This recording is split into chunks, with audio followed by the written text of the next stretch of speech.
推动中蒙关系向更高水平发展，更好地造福我们两国人民。 চীন ও বাংলাদেশের প্রধানমন্ত্রীদের সাম্প্রতিক বৈঠক নিয়ে আজকের এই বিশ্লেষণ।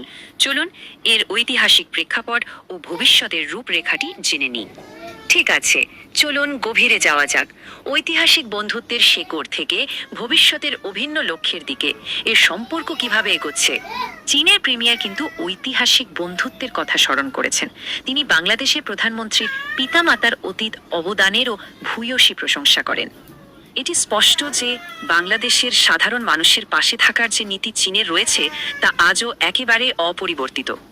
আর এটি চমৎকারভাবে তুলে ধরে যে আন্তর্জাতিক রাজনীতির চরম অস্থিরতার মাঝেও দুই দেশের এই বন্ধুত্ব কতটা অটুট। সুতরাং মূল বিষয়টি হলো নতুন যুগের চীন বাংলাদেশ অভিন্ন ভাগ্যের সম্প্রদায় গড়ার প্রতিশ্রুতি। এটাই মূলত ভবিষ্যৎ নির্ধারণ করবে। এই নতুন যুগের প্রধান লক্ষ্য দুটো: দ্বিপাক্ষিক সম্পর্ককে আরও উঁচুতে নিয়ে যাওয়া আর দুই দেশের মানুষের কল্যাণ সাধন।